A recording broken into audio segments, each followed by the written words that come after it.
Ամեն թող Աստված օրհնի ինչպես որ աղոթք արեցինք։ Այսօրվա թեման,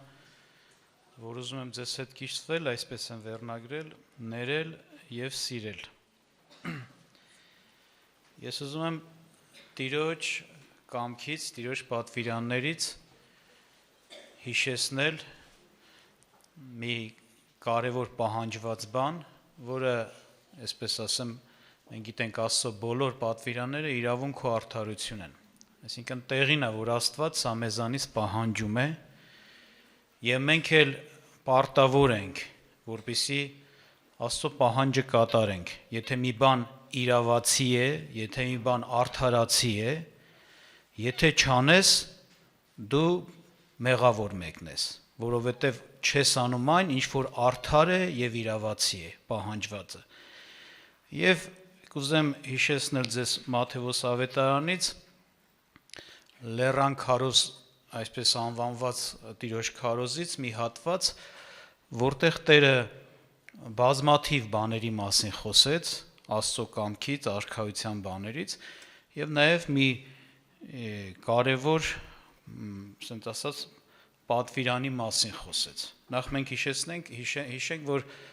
մեր Տեր Հիսուս Քրիստոսը նոր ուխտի դեսպանն է, այն անձն է, որին Աստված ուղարկեց, որպեսզի նրա ձեռքով մի նոր եւ կատարյալ ուխտ հաստատի իր եւ մարդկանց միջև։ Եվ Քրիստոսը, որ խոսում էր հենց այդ ուխտի պայմանների մասին,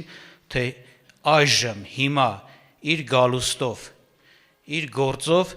ինչպիսի ուխտի մեջ են մարդիկ մտնում Աստծո հետ եւ ինչ պայմաններ են նրանց առջև դրվում, ինչ պիտի անեն, եւ որ ուշադրություն եք դարձնում, ավելի կարելի ասել, սենց ասեմ, դժվար պահանջված բաներ, քան նախկինում էր, հին ուխտում էր։ Եվ կարդամ ձեզ համար Մատթեոս ավետարանից 5-րդ գլուխ 44 եւ 45 համարները, նախ 43-44 կներեք, 43-44 համարները, 5-րդ գլուխ։ Լսել եք, որ ասվեցավ. քո ընկերին սիրիր եւ քո թշնամիին ատիր։ Բայց ես ասում եմ ձեզ. սիրեցեք ձեր թշնամիներին, օրհնեցեք ձեզ անիծողներին, բարիք արեք ձեզ ատողներին եւ աղոթք արեք ձեզ չարչարողների եւ ձեզ հալածողների համար։ Ուրեմն նախ հիշեցնում է նախքին խոսքը. սիրիր քո ընկերոջը, չէ, եւ ատիր քո թշնամուն։ Բայց ասում է, բայց հիմա ես ձեզ սա եմ ասում. քո թշնամուն էլ պիտի չատես, այլ հակառակ է, ինչ ասում, սիրեցեք ձեր թշնամիներին։ Ձեզ ատողներին, անիծողներին, չարիք անողներին, վնաս տվողներին սիրեցեք, բարիք արեք։ Ձեզ անիծողներին, որ իրանք անիծում են, հակառակը դուք օրհնեցեք։ Ձեզ չարչարողներին, ասում է, ու հալածողների համար աղոթք արեք։ Այսինքն, որ տեսնում ես, պատվիրանը կարելի ասել, այո, շատ կտրուկ ձևով փոփոխություն կրեց այն առումով, որ եթե սիրիր քո թշնամուն, ատիր քո թշնամուն, սիրիր քո ընկերոջ, հիմա սիրիր քո ընկերոջն էլ, սիրիր քո թշնամուն էր։ Եվ սա այն պատվերն է, որ հենց աշխարհի մարդկանց մոտ հենց սկզբից որ լսում են, անմիջապես գայթակղություն է ստեղծում։ Անմիջապես դժվարություն է ստեղծում, ոնց կլինի։ Ինձ վատություն անեն, ինձ վնաս տան, ինձ անիծեն, ինձ հալածեն, ինձ բամփասեն ու չարախոսեն։ Եվ այլը, տարբեր տեսակ թշնամություններ անեն, ու ես դնեմ իրան սիրեմ։ Շատերի մոտ էս շատ դժվար է, ոչ թե շատերի մոտ, հավատացյալների մոտ էլ է շատ ժամանակ դժվար լինում, ինչեւ սենց ասան լ անելը, չէ, ուշադրություն տասեք, լ չեն անում, լ այդ մտքի հետ են առնչվում եւ այդ միտքը ընդունել չընդունելու պահն է եկել։ Լ ասկի միտքը ընդունելու հոժարության մեջ են դժվարանում, մնաց երբ որ պահը գա այդ ասացի համապատասխան գործ անելու մեջ, շատերի մոտ շատ դժվար է։ Եվ շատ շատերը հենց կարծես թե գայթակղում են որպես թե սիշ պահանջ է, բայց իրականության մեջ սա Տերը գիտի ինչ է խոսում։ Սա արդարացված է, իրավացի է, ճշմարիտ պահանջ է, կյանքի համար կարևոր պահանջ է։ Եվ սրա համար բնական է, Տերը պահանջելու է, դրել է, պահանջելու է։ Եվ իհարկե մենք էլ որպես Քրիստոսին ընդունած մարդիկ, նոր ուխտի ժողովուրդ, ուխտի պայմանների հետ հոժարված, մենք պարտավոր ենք սա անելու։ Պարտավոր ենք սա կատարելու։ Եթե ոչ, որպես պայման խախտած, ուխտը չկատարած մարդ, Աստված պիտի մեզ հետ վարվի որպես այդպիսին եւ սրա վերջը իհարկե դատաստանն ու կորուստն է։ Այսպես է։ Իհարկե, բայց ես սրա համար կուզեմ ուշադրություն դարձնենք Տիրոջ խոսքից, որ ո՞նց անենք լավ, ինչպես անենք, որ իրականության մեջ մենք կարողանանք անել, բավարարել մեր Աստծո պահանջը եւ կատարել նրա այս պատվիրանը, որ նորից եմ ասում, շատ դժվար է երևում։ Նախ շարունակության մեջ մի կարևոր հարց է շոշափում, հենց անմիջապես հաջորդ համարի մեջ 45 համարում խոսում է նրա մասին, որ այս բանը կարող է կատարել այն մարդ, ով Աստծո որդի է։ Տեսեք ինչ է ասում։ 45-ն եմ արդեն կարդում, որ որդիքը լինեք ձեր հորը, որ երկնքումն է, որովհետև նա իր արեգակը ծագեցնում է չարերի եւ բարիների վրա, եւ անձրև է բերում արդարների եւ անիրավների վրա։ Եվ ասում է, որովհետև եթե ձեզ սիրողներին սիրեք, ինչ վարձք ունեք, չէ՞ որ մաքսավորներն են նույնն են անում։ Եվ եթե միայն ձեր եղբայրներին բարև տաք, ինչ ավելի բան եք անում, չէ՞ որ մաքսավորներն էլ այսպես են անում։ Արդուք կատարյալ եղեք, ինչպես ձեր հայրը, որ երկնքումն է կատարյալ է։ Մինչև 48 համարը կարդացի։ Այսինքն խոսում է, հասկանում ենք այսպես, որ Աստծուց ծնվածը երկնքում հայր ունեցողը նա կարող է սա կատարել։ Նրա կարողության մեջ սա կմտնի։ Եվ ոնց որ ես ասի, քանի որ Աստծուց եք ծնված, ապա կարող եք նրա նման լինել։ Նրա բնավորությունն է ձեզ մեջ, նրա կարողությունն է ձեր մեջ, որովհետև այդ հոր որդիներն եք։ Եվ դրա համար կարող եք։ Հենց սա պիտի գա ապացուցելու, որ դուք այդ հոր որդիներ եք։ Հենց բան տեսանք, համացած, եթե դուք մենակ բարիք անեք ձեզ բարիք անողներին, աշխարհի միջի մարդիկ էլ են այտենց, չէ՞։ Իրանց բարիք անողներին շատերը այո, հենց բարիք են անում, իսկ ով որ չարիք է անում, հակառակ ավելին են ուզում չարիքարացնեն, որպես թե ցենց ասած թշնամուն հաղթած այդ ձևով։ Իսկ դուք ինչ տարբերություն կա, եթե այդպես պիտի լինեք, այսինքն ձեր ու աշխարհի որդների միջև Աստծո որդների դեպքում ինչ տարբերություն պիտի երևա, չի երևա։ Եթե նույնը պիտի արվի։ Բայց ձեր հորը նմանվեցեք երկնային եւ ասեց. այնպես չի, որ ինքը բարիք է անում միայն իրեն լսողներին, նազանդվողներին, աշխարհը լցված է մեր Աստծո, մեր հոր բարիքներով եւ մարդիկ թեկես դրանց օգտվում ու հայոյում են Աստծուն, բայց Աստված չի կտրում դեռ իրանց վրայից, դա եւ այդ չարիք անողներին նորից օրհնում ու բարիքներ է տալիս։ Եվ սրանով ասում է հենց կնմանվեք ձեր հոր, այսինքն նախ անպայման այս բանը,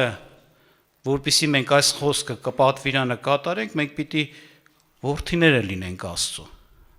Նրանից ծնված, նրա բնությունը, նրա սիրտը ունեցող, նրան նման մոտեցում ունեցող լինենք։ Եվ կուզեմ կարդամ Հակոբոս առաքյալի նամակից, թղթից այսպիսի մի համար, որտեղ հետաքրքիր մի, ասենց ասած, իրավիճակ է խոսում մարդու սրտի էության մասին, որը լինելու դեպքում է, որ նրա մեջ սերմանված խոսքը կարա պտուղ տա։ Ոնց որ ես լսեցինք, ինչպիսին մենք պիտի լինենք, ինչ պիտի մեզ համար, ոնց որ ինչ վիճակի մեջ գտնվենք, որ կարողանանք այս խոսքը կատարենք։ Եվ Հակոբոսը դրա այսպիսի մի բան է ասում, կարդամ Հակոբոս առաքյալի նամակից 3-րդ գլուխ 18-րդ խոսքը։ եւ արդարության պտուղը խաղաղությունով է սերմանվում նրանց համար, որ խաղաղություն են անում։ Խոսում է սրա մասին, որ սերմա գծվում։ Սերմը Աստծո խոսքն է։ Աստծո խոսք, որի նպատակը է, որ լսողների կյանքում այդ խոսքի համեմատ արդարության պտուղներ լինեն, այսինքն նրանց կյանքը խոսքի համեմատ արդարության գործերով լցվի, նրանք արդարության մեջ գնան։ Բայց ասում է, երբ է այդ աշխատանքը իր պտուղը տալիս, այսինքն խոսքը երբ կարա դառնա իր կյանք, գործ, պտուղ։ Եվ սերմանողը պետք է խաղաղությունով սերմանի, այսինքն նա որ խոսում է, պետք է խաղաղությունով խոսի, եւ ընդունողը պետք է խաղաղության մեջ գտնվի։ Հենց այս հարցում էլ, եթե մենք ուզում ենք հնազանդվենք Տիրոջ եւ կարողանանք այսպիսի գործ սեր ունենանք, նախ մենք խաղաղության մեջ պետք է գտնվենք։ Այսինքն կարելի է ասենց ասել նաեւ, նախ մենք մինչեւ որ պիտի սիրո գործ անենք, վերջապես խոսում է մարդկանց մասին, որոնք մեզ կարծես թե ասենց ասեմ, իրենց գործողություններով պարտք են մնացել, պարտական են դարել, չարություն են արել, վնաս են տվել։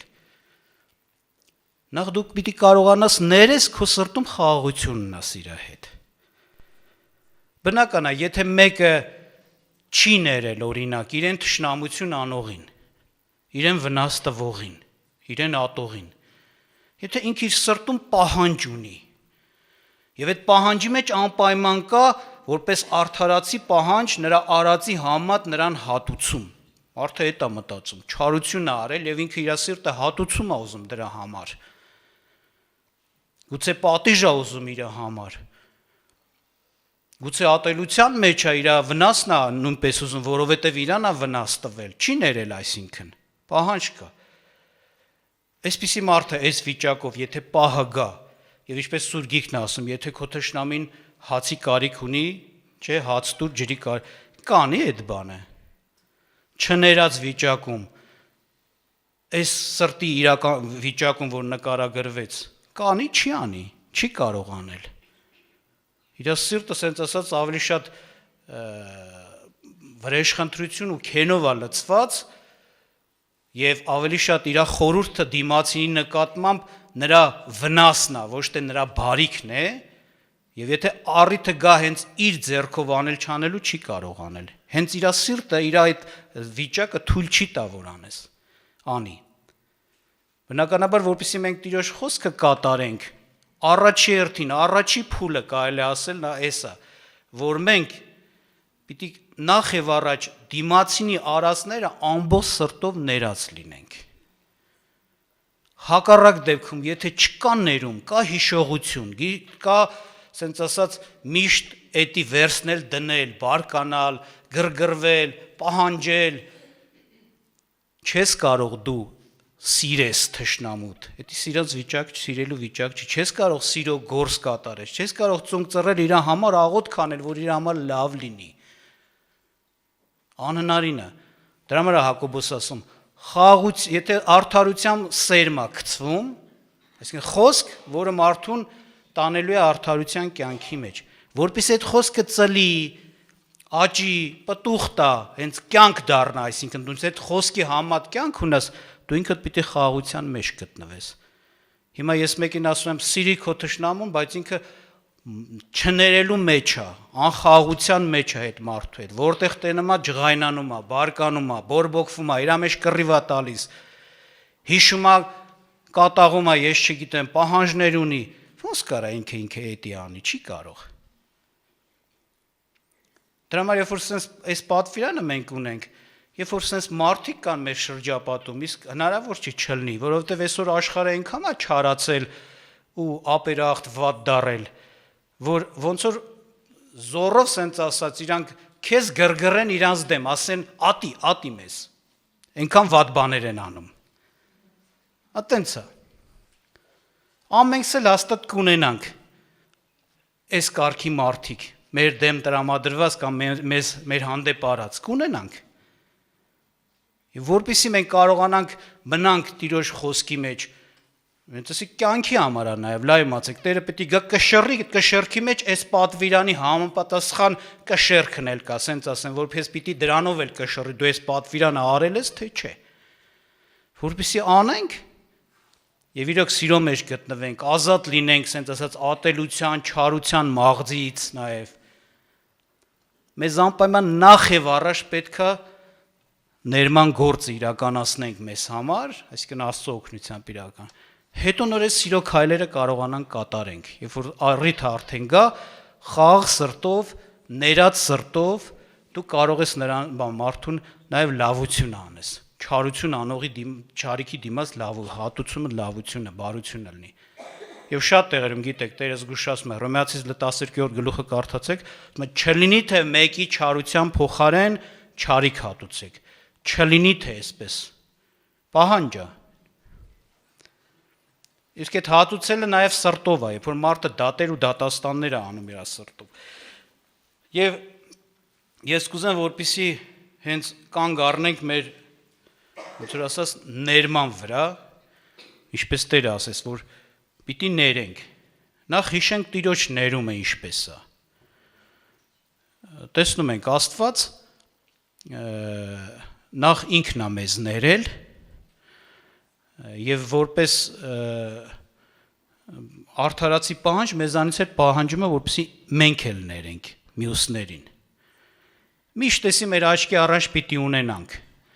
Ոչ մեկ մեզ այդքան այդ կարգի չարիք վատություն առաջ չի կարող անել, ինչքան որ մենք ենք արել Աստծո նկատմամբ։ Ոչ ոք այդքան պարկ չի կարա մնա իր վատություններով, վնասներով, ինչքան որ մենք ենք Աստծո նկատմամբ պարկ եղել։ Սա մեզ շատ է օգնելու, որ մենք, ոնց ասած, եթե արդարացի ճիշտ մոտենանք, մեզ օգնելու է, որ մենք մեր ձեռքերը ցածրացնենք ու չպահանջենք ուրիշներից։ Եթե Աստված մեզանից չպահանջեց մեր արածի համեմատ, որտեվ ներել դա նշանակում է բաշխել, շնորհել, այն ինչ որ պարտք ես, քեզանից չի պահանջվում։ Սուրբ Գիրքը ասում է մեղքի վարձքը ինչն է։ Մահն է, այն էլ հավիտենական տանջանքով մահը, ոչ թե ուղղակի ֆիզիկականն ամենակ։ Եվ Աստված չի պահանջում քեզանից, որ քո գործածի համար դու էդի քաշես, դա կրես, դա տաս։ Ներումը գին ունի, մենք գիտենք։ Աստված եթե մեզ ներեց, հենց այնպես չասեց, այլևս ես քեզ չեմ պատժում, ինչ արել ես, թող անցած լինի։ Միայն դա չէր, նա նախորդ գինը վճարեց, նոր դա ասեց։ Եվ ներման գինը ի՞նչն է մեզ համար, Աստծո ներման գինը, Քրիստոսի չարչարանքները։ Քրիստոսը մեռավ եւ մեր մեղքի վարձքը մուծեց։ Մեր մեղքերի պատիժը իր վրա դրվեց, ինքը քաշեց։ Այսինքն մեր պարտքերը ինքը մուծեց։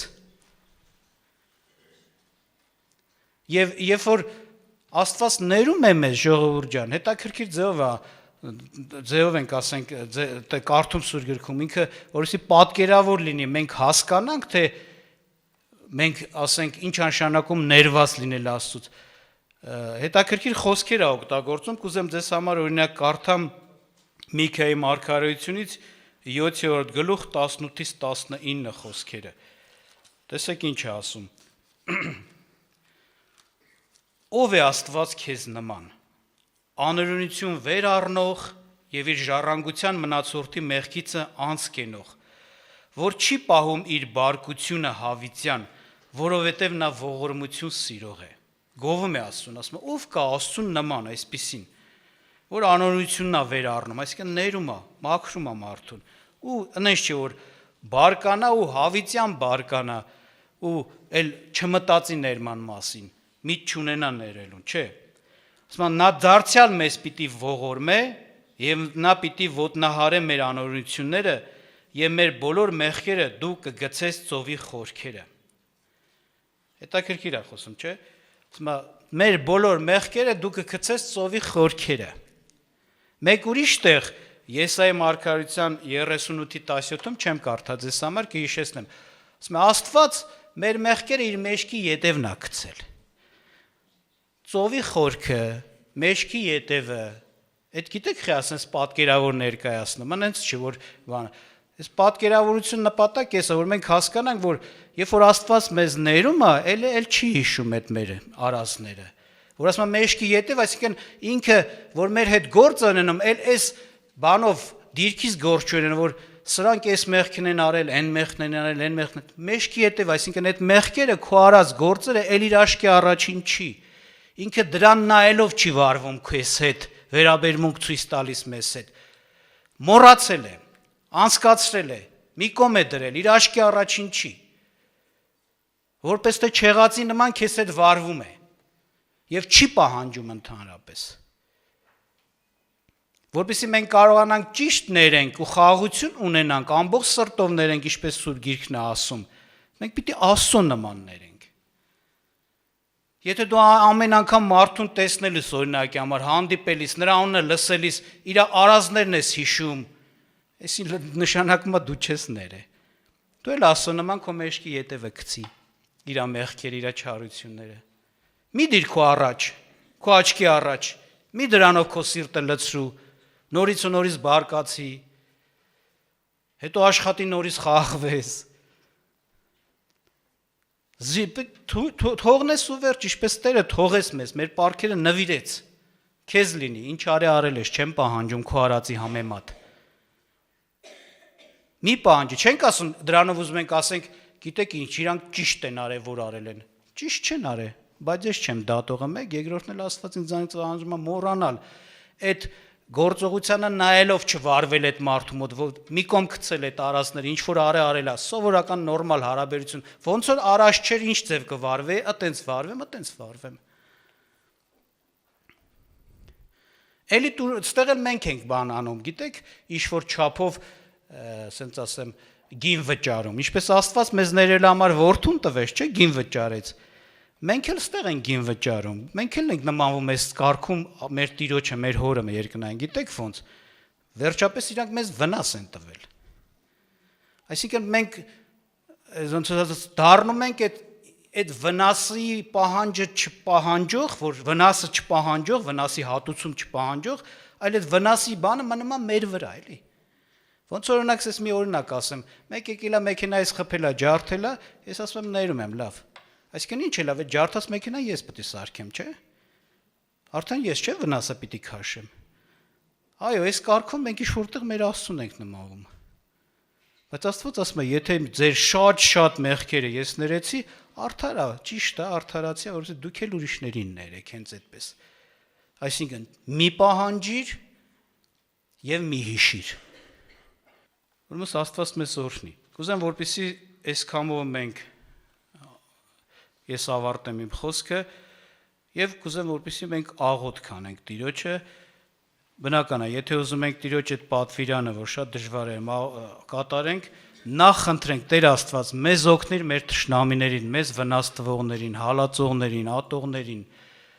ներենք, սիրենք, աղոթք անենք, մեզ օգնիր այս հարցում։ Բայց էսի սենց չի, որ կախարդական փայտի կա, անկախ քո հոժարությունից։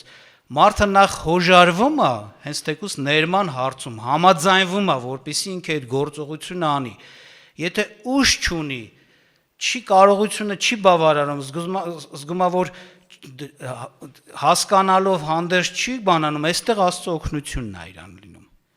Բայց եթե ես չեմ որոշել ներեմ, Տեր Աստված ինձ օգնի ներեմ, բայց չեմ որոշել ներեմ, Աստված չել օգնի ինձ։ Որոշումդ կայացրու, Աստված կօգնի ձեզ։